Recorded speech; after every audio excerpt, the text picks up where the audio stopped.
Welcome everyone. I'm Clark and I'm the producer of this channel. I'm from Lehi, Utah. I started Study My Gospel to provide another resource of online gospel learning. I partner with professional gospel instructors for our various series, including Come Follow Me, Gospel Topics, and more to come. If you like the content, please subscribe. Enjoy the video.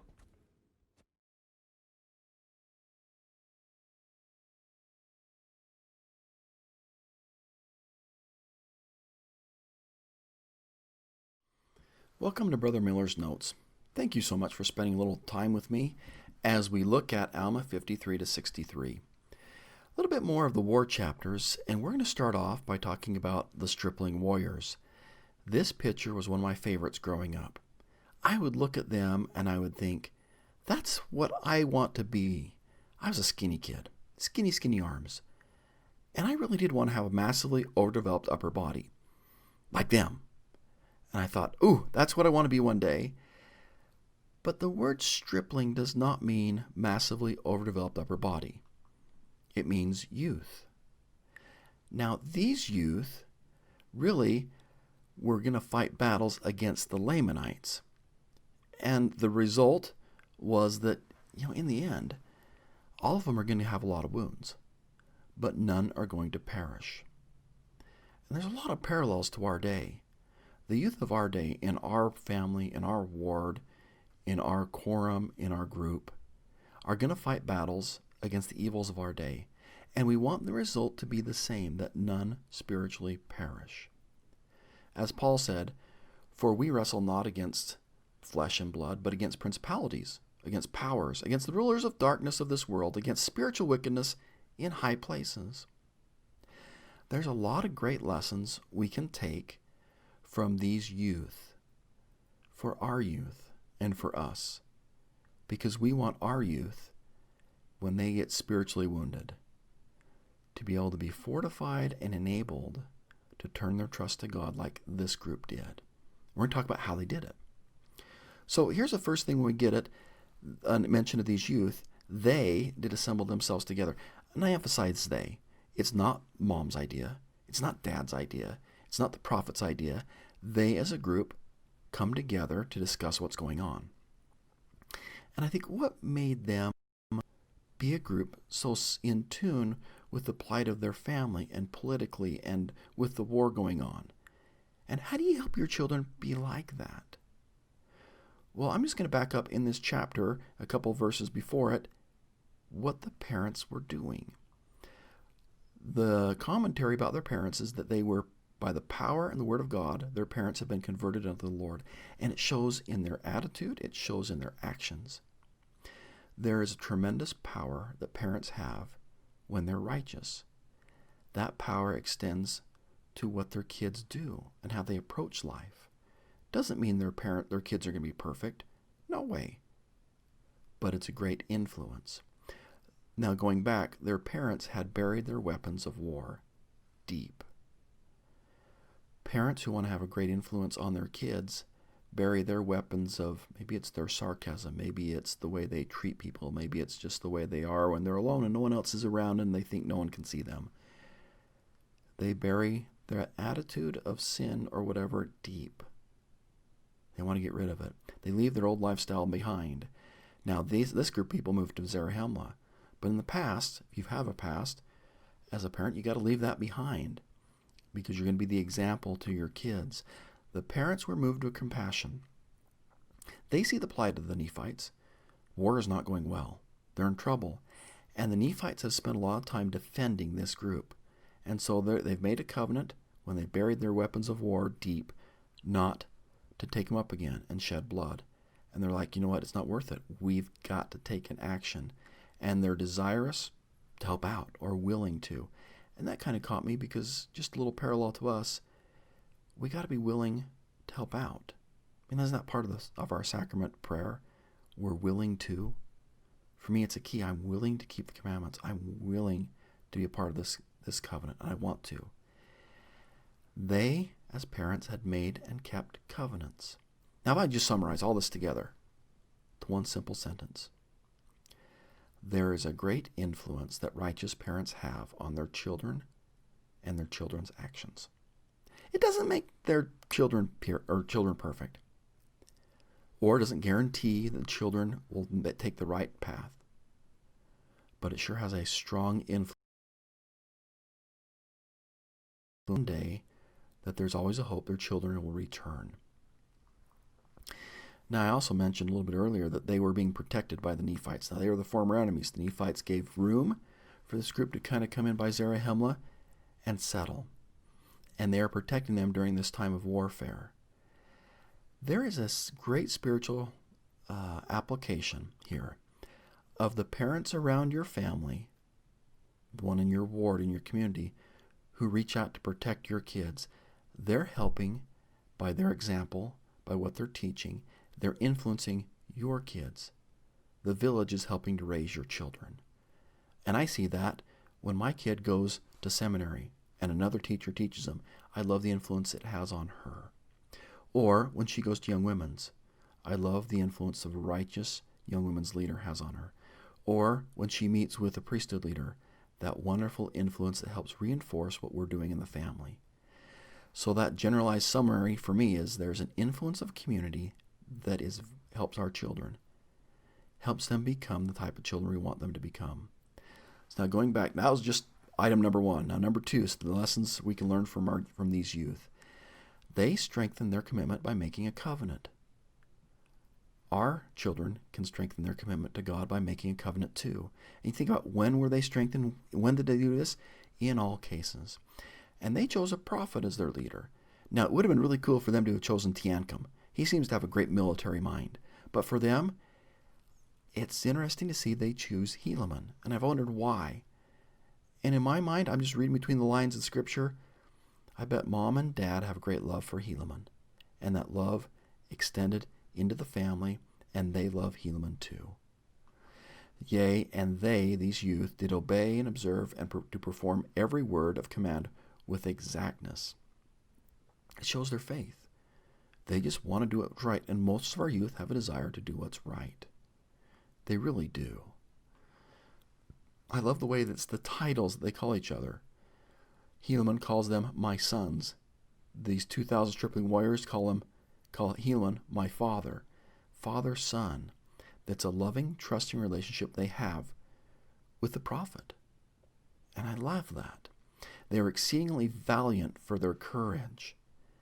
And there's a great cross-reference in Deuteronomy 31:6, and as well as Joshua 1:6-9. And in Deuteronomy 31:6 it says, Be strong and of good courage, fear not, nor be afraid of them, for the Lord thy God, He it is that doth go with thee. He will not fail thee, nor forsake thee. True courage is being valiant in doing what is right. They were true at all times in whatsoever thing they were entrusted. Now, kind of summarizing all these attributes together is what Elder Ballard pictures our young men and our young women being as they serve missions for the Lord. Elder Ballard said, We need now, as the greatest generation of missionaries in the history of the church, we need worthy, qualified, spiritually energized missionaries who, like Helaman's 2,000 stripling warriors, are exceedingly valiant for courage and also for strength and activity, and who are true at all times in whatsoever thing they are entrusted. They were men of truth and soberness. Now, soberness is soundness of mind, of self-control. I love that they have that self-control. And the rest of that verse, they had truth and soberness, self-control, because they had been taught to keep the commandments of God and to walk uprightly or unimpaired with integrity before God, before Him. They, this group of youth, did think more upon their fathers and upon their own lives. It's a great verse because, these are youth. And sometimes the youth hits 13, 14, 15, those teenage years, and their attitude turns away from family and others to themselves. It becomes a very kind of a period of selfishness, of self-interest. Their lives are more important than anyone around them. But for these youth, they think more on their fathers. Or today's youth would think more on their fathers and mothers. Maybe you could say more on their heavenly parents. It matters more to them what God thinks of their decisions than what their friends think of their decisions. They had exceeding faith in which they had been taught to believe. They're going to talk about their mothers and their influence, because the shield of faith is not produced in a factory, but in a home. So my favorite quote's from Elder Packer. And in the home, a mother, and for them, the mothers especially, but a mother and a father, forge the shield of faith in the hearts and minds of their kids. Now, this is my favorite picture that I'm going to show you all day. This is after the battle. Now, at this time, there's now 2,060. They have a battle, and you have, there's like 200 that have fainted because they've lost blood. And there's a phrase in Alma 57, verse 25, neither was there one soul among them, this group of 2060, that had not received many wounds. These are warriors who've been battling all day, and they've received wounds. They've taken some hits for the team. And in the spiritual battles, we all receive wounds, and we know it. But I love the next few verses, and they're some of my favorite in the Book of Mormon, because they've received wounds. And here's what they do when they receive the wounds. They put their trust in God continually. They stand fast in liberty wherein God had set them free. And they're strict to remember the Lord their God from day to day. They continue to keep God's statutes and his judgments and his commandments continually. Their faith was strong in the prophecies. They have wounds, and it turns them to God. They know that true healing comes through Christ, our Redeemer.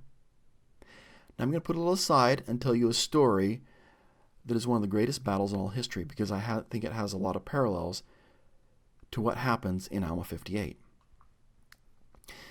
Now, this is one of those Spartans. This is how they would kind of dress back then. And I just want to tell you a little bit about the Battle of Thermopylae. We have 300 of these that go up against Xerxes, and he has hundreds of thousands of warriors. Now, the night before the battle, Xerxes sends a spy over to the Spartans, and the Spartans are playing games, and they're combing their hair. And the spy comes back to Xerxes and says, here's what they're doing. They're combing their hair. And Xerxes goes, I don't get it. They should be like preparing for war. They should be praying to their God for deliverance. And so he gets this kind of demoted, exiled prince, brings him before him and says, hey, Demaratus, what's going on? Why are they combing their hair? Why are they playing games?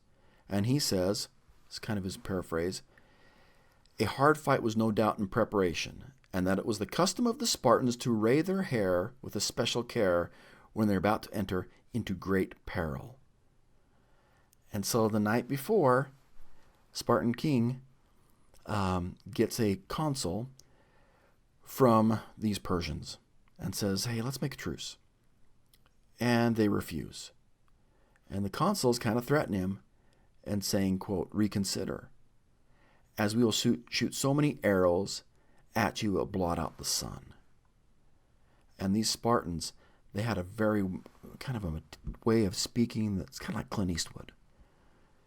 And you can just kind of picture Clint Eastwood making this statement. One of these Spartans turns to him and says, so much the better. We shall fight in the shade. And so the Battle of Thermopylae, as the story goes, you have 300 of these Spartans holding a pass, kind of a rear guard action to let everybody else be safe at the Battle of Thermopylae. And as they do it, they fight 300 against a foe that is innumerable to them. And that's Helaman 58. You have 2,060, a little group, fighting an innumerable army. And there's a lot of parallels that really is set up in the first few chapters of the Book of Mormon about this battle that we can apply to our life. Because in 1 Nephi 14, it's great to kind of cross-reference, Satan's army is innumerable. And the spiritual battle of our day against a smaller group, which is the church, their numbers are few. So, last days, the church is few, and Satan's horde is many.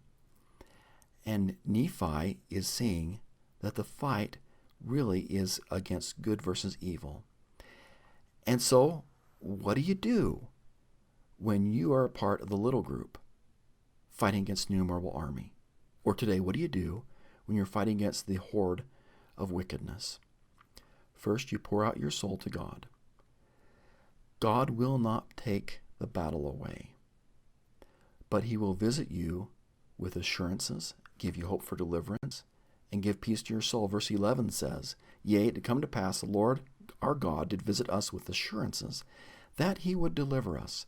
Yea, insomuch that he did speak peace into our souls, and did grant unto us great faith, and did cause us that we should hope for our deliverance in him.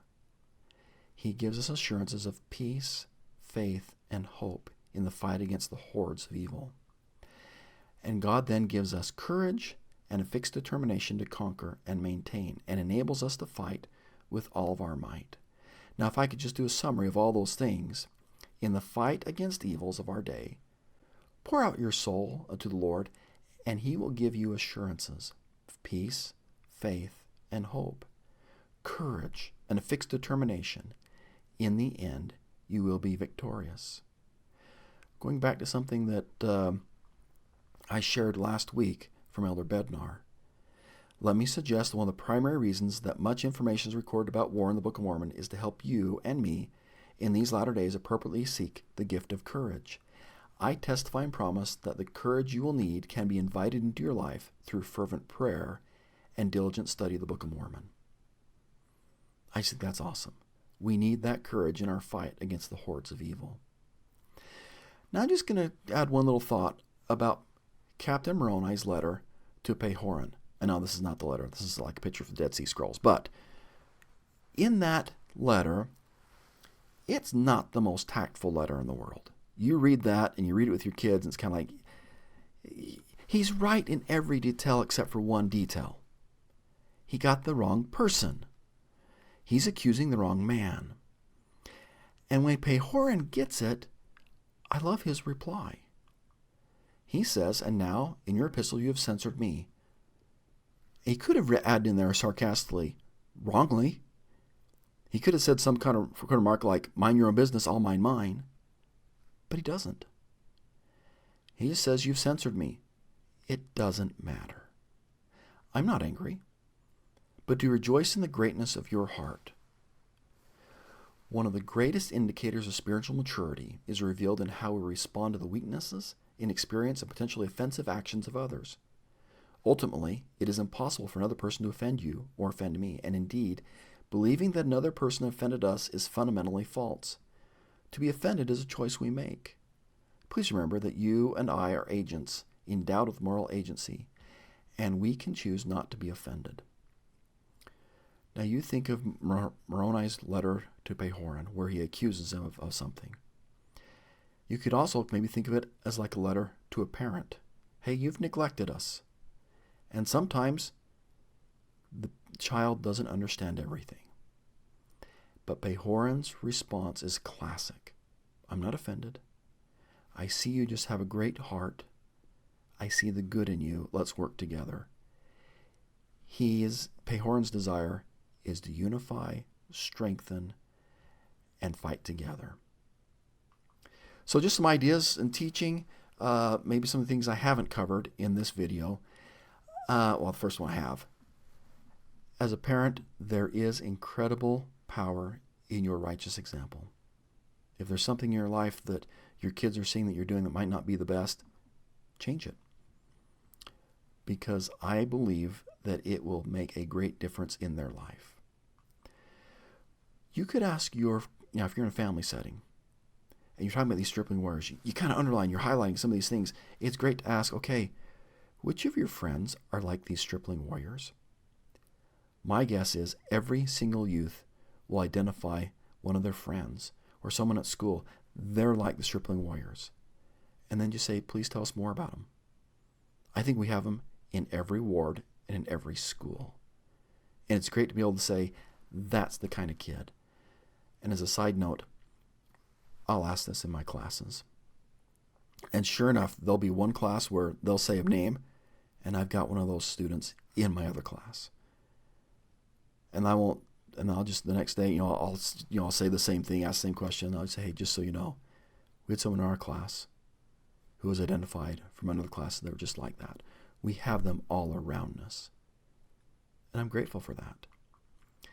In our spiritual warfare, remember to pour out your soul, and the Lord will give you assurances, peace, faith, hope, courage, and a fixed determination. In the end, you will be victorious.